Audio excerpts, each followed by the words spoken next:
Assalamualaikum warahmatullahi wabarakatuh. Perkenalkan, nama saya Afia Cahya dengan nomor NIM 200303009 dari Pendidikan Biologi 20A. Di sini saya akan memenuhi mata kuliah Biologi Umum dengan materi Sistem Kekebalan Tubuh atau Sistem Imunitas. Selamat menyaksikan.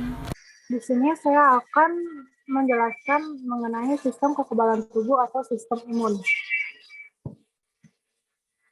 Lalu, apa itu sistem imun? Next.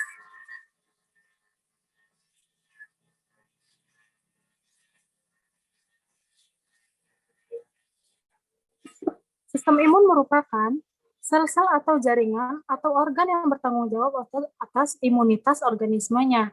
Nah, imunitas tersendiri adalah pertahanan organisme untuk melindungi tubuhnya dari penyakit-penyakit atau antigen asing yang masuk ke dalam tubuh. Nah, kali ini saya akan membahas 6 pembahasan. Yang pertama yaitu istilah-istilah dalam sistem imun. Yang kedua, sel dan organ yang berperan dalam sistem imun. Yang ketiga, jenis-jenis kekebalan tubuh. Yang keempat, jenis-jenis mekanisme pertahanan tubuh. Dan yang kelima, jenis-jenis antibodi atau imunoglobin. Dan yang keenam, cara kerja antibodi. Next. Pembahasan yang pertama yaitu istilah-istilah dalam sistem imun. Ada yang namanya imunologi atau ilmu yang mempelajari tentang sistem kekebalan tubuh. Dan yang kedua, antibodi atau imunoglobin atau bisa disingkat menjadi IG atau serum protein globulin, yaitu protein yang dihasilkan oleh sel B atau limfosit B yang berfungsi untuk menghancurkan antigen. Lalu antigen, protein asing yang masuk ke dalam plasma darah atau ke dalam tubuh. Lalu aglutinogen, yaitu antigen yang terdapat di dalam sel-sel darah. Serum, plasma darah yang sudah dipisahkan dari fibrinogen. Serum mengandung protein atau antibodi. Lalu autoimun, yaitu penyakit yang terjadi akibat sistem imun yang telah menyerang sel-sel sehat tubuh tersendiri.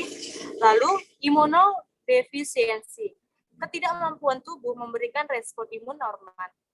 Lalu infeksi, suatu keadaan tubuh untuk kemasukan antigen asing yang patogen, seperti virus dan bakteri yang biasa kita sebut sebagai kuman, sehingga menimbulkan gejala demam sebagai reaksi tubuh menolak antigen tersebut.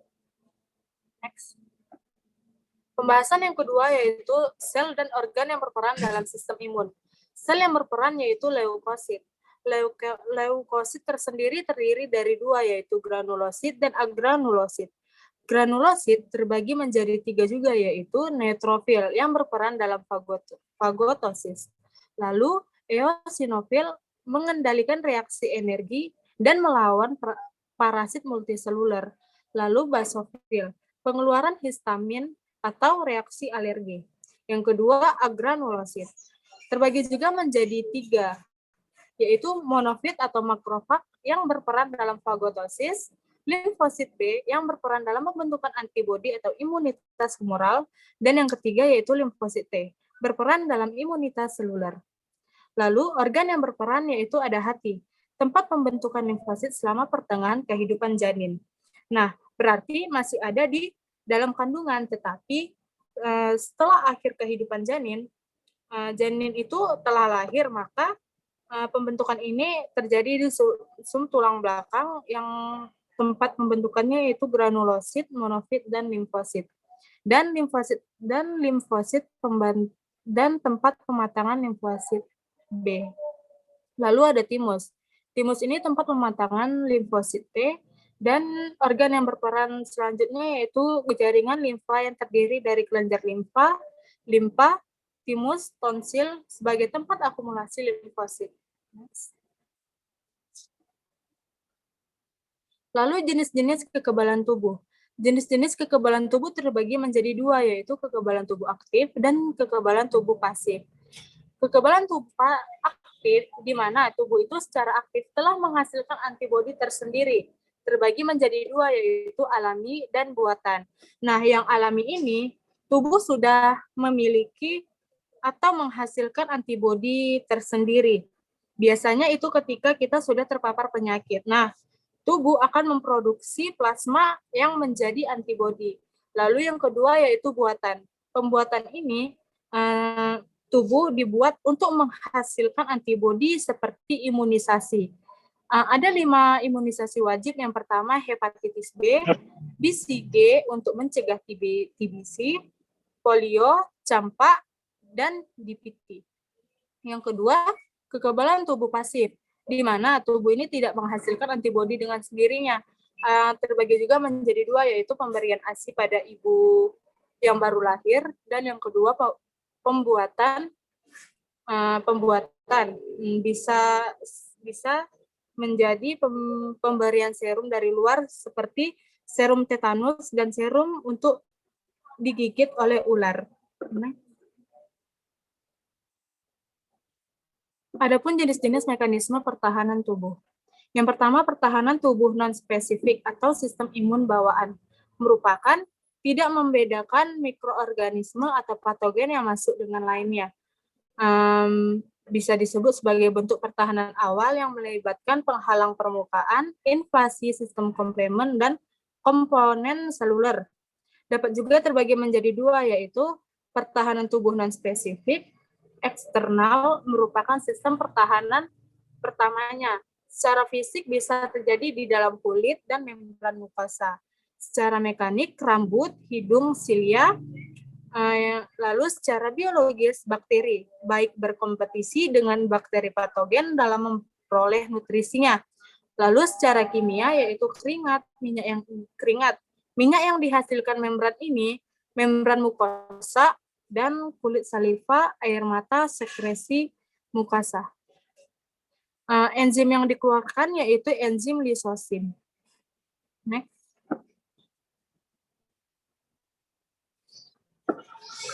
Yang kedua yaitu pertahanan tubuh non-spesifik internal. Pertahanan tubuh yang dipicu oleh sinyal kimia dan diaktifkan oleh sistem imun bawaan yang menggunakan protein. Protein itu diantara lain antimikroba, inflasi, sel natural killer, serta sel fagosit atau monosit dan neutrofil. Merupakan sistem pertahanan tubuh kedua dalam jenis-jenis mekanisme sistem pertahanan tubuh.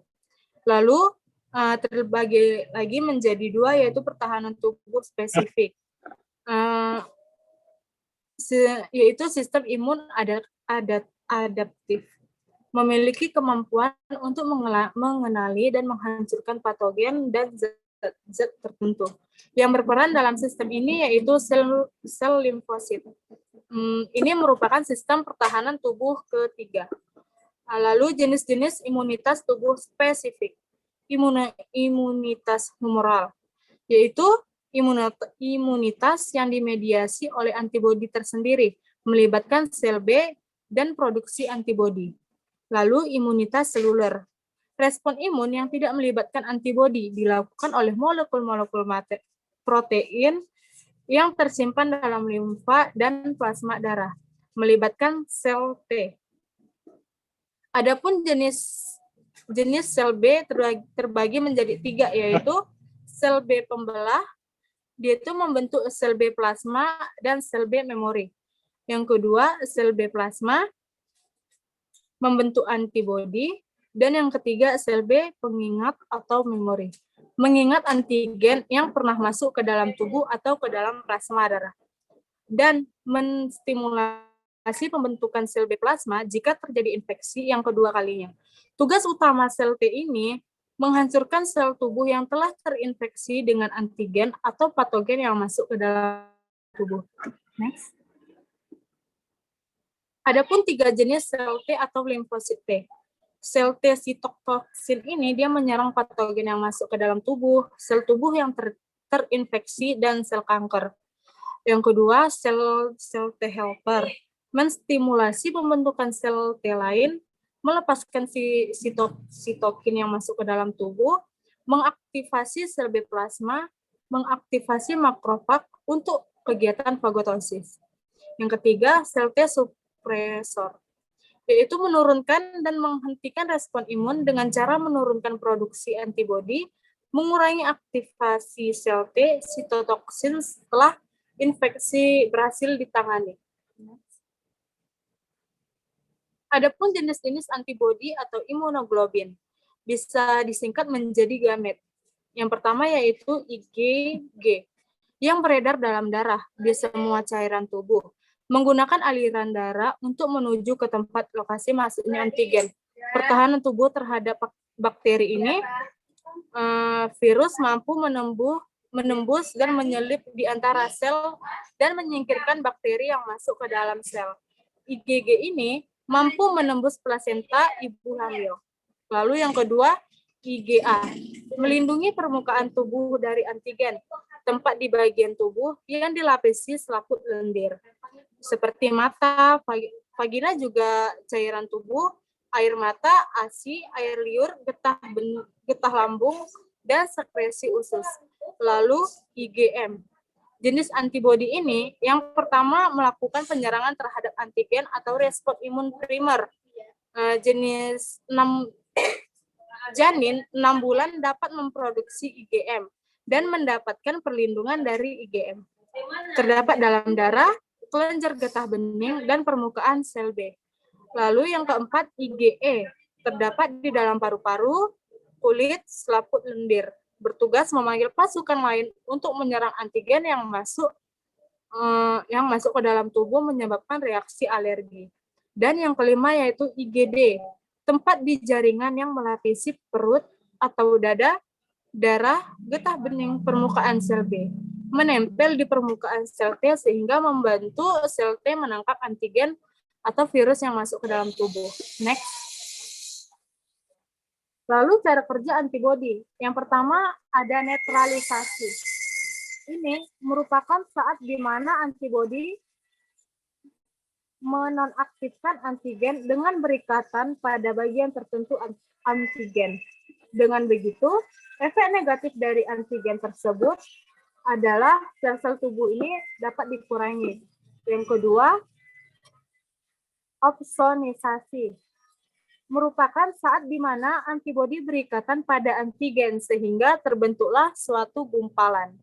Hal ini bertujuan agar memudahkan makrofag untuk menghancurkan antigen. Lalu yang ketiga, aglutinasi.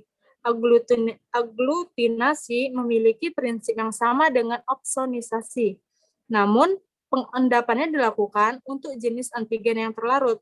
Pengikatan antibodi dengan antigen terlarut sendiri akan membuatnya dapat diendapkan sehingga mempermudah proses fagotosis. Yang keempat, aktivasi komplemen. Merupakan saat di mana antibodi mengaktifkan protein komplemen yang dapat menghancurkan bakteri dengan cara membuat lubang pada membran sel bakteri. Nah.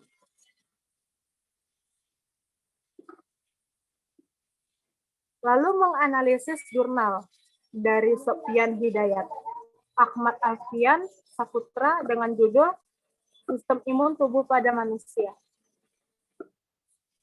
Dalam pembahasan ini, peneliti ingin menjelaskan tentang peranan sistem imun tubuh pada manusia. Setiap manusia memiliki sistem imun untuk menjaganya dari serangan virus maupun bakteri yang ada di sekitarnya, baik di udara maupun yang menempel pada benda-benda yang ada di keseharian kita. Sistem imun adalah sistem yang membentuk kemampuan tubuh untuk melawan bibit-bibit penyakit dengan menolak berbagai benda asing yang masuk ke dalam tubuh, agar terhindar dari penyakit. Sistem imun ini memiliki dua pertahanan tubuh, yaitu sistem imun spesifik dan sistem imun non-spesifik.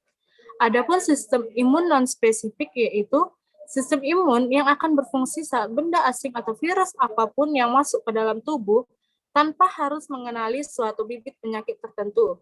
Karena sistem imun ini tidak memiliki ingatan atau memori.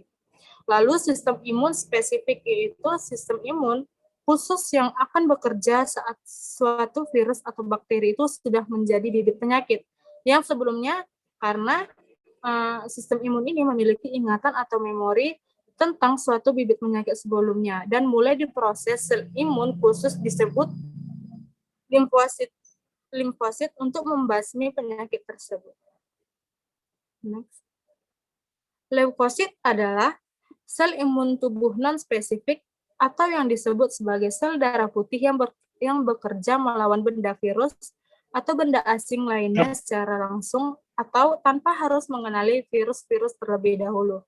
Sedangkan limfosit atau sel imun tubuh spesifik adalah sel khusus yang akan melawan penyakit atau virus yang sudah pernah masuk ke dalam tubuh. Sehingga limfosit bisa menjadi terlebih dahulu atau lebih kuat dari sebelumnya. Kesimpulan yang bisa ditarik dari analisis jurnal sistem imun tubuh pada manusia yaitu hasil dari peneliti ini diharapkan untuk dapat membantu ilmu pengetahuan, terutama dalam bidang pendidikan maupun dalam bidang kesehatan atau kedokteran agar bisa berkembang dengan informasi tentang sistem imun tubuh pada manusia. Terkadang, orang awam tidak mengerti cara kerja dari mekanisme pertahanan tubuh manusia. Dengan adanya media tentang sistem imun pada manusia, baik dari golongan dokter ataupun tidak, penggunaan multimedia interaktif yang tidak hanya menggunakan tulisan, namun juga gambar dan suara, membuat informasi dapat diterima oleh semua kalangan. Sekian penjelasan dari saya.